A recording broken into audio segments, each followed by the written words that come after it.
Catholic commentary on today's liturgical gospel reading Matthew 17:22-27. Matthew narrates Jesus' stark, second prediction of his passion: the Son of Man is to be handed over to men, and they will kill him. To endure this trial will require much more faith than the apostles have exhibited so far. But Jesus does end the prediction with a note of hope, and he will be raised on the third day. However, instead of having confidence that Christ's suffering is a part of God's plan and trusting that he will be raised on the third day, the disciples respond with tremendous distress over this prediction. They are overwhelmed with grief.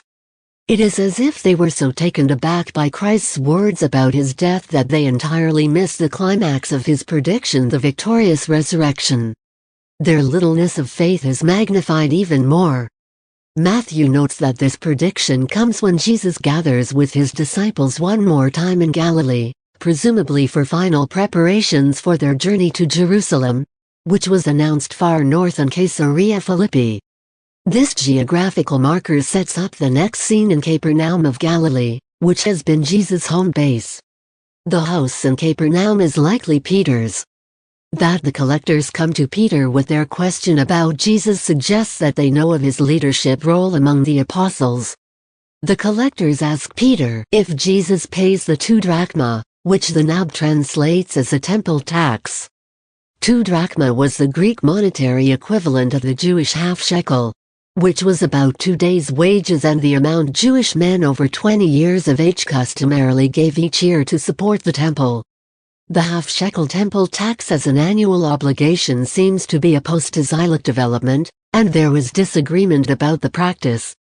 The Pharisees believed it had roots in Scripture, Ex 30:13-16, and called for its payment annually, while the Sanhedrin paid it only once in a lifetime, and the Sadducees opposed the practice as a tradition invented by the Pharisees. The collectors come with a somewhat hostile tone, wanting to know if Jesus will abide by the Pharisaic rule. Their question indicates that they expect the answer to be yes. Jesus responds with an analogy about the kings of the earth and their taxation practices. The meaning of the analogy is obscured by the NAB translation that presents Jesus as contrasting how kings collect taxes from foreigners, but not from their subjects. However, the Greek words that the NAB translates from foreigners more literally mean from others, while the Greek word translated in the NAB as subjects actually means sons. Hence, the contrast is not between foreigners and the king's own citizens, but between others and the king's own sons. The point is that while kings collect tolls and taxes from others, that is, from their own people or other nations, this analogy represents God. Jesus as God's Son 3:17-9 is the Son of the King.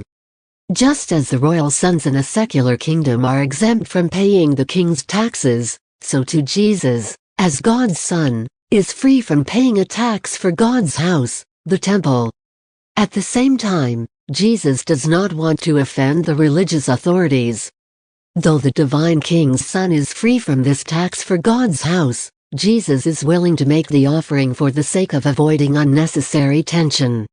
In other situations, Jesus has no problem doing something scandalous if it is the right thing to do, either to help others, such as curing someone on the Sabbath in 12:9-14, or as a matter of moral principle, such as when Jesus accused the Pharisees of being hypocrites in 15:4-12. In this case, however, giving money for the temple is not going to do any harm and violates no moral principle. Therefore Jesus is willing to pay it to avoid unnecessarily offending his opponents. That Jesus has Peter get a coin from a fish to pay the temple tax indicates that he does not have a lot of money on hand. With his unique foreknowledge, Jesus tells Peter that he will catch a fish with a stater, the Greek name of a coin worth about 4 drachma or 1 shekel. Since the temple tax was 2 drachma or a half shekel, the stater Peter will find is described in the NAB as a coin worth twice the temple tax, the amount needed to pay for 2 people, Jesus and Peter.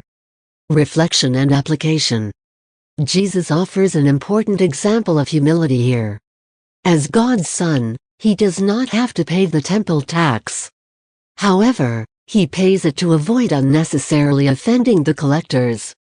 There is nothing immoral in paying the tax, and no larger religious principle is at stake. So rather than exert his rights, he humbly gives in to their request in order to build bridges with his opponents.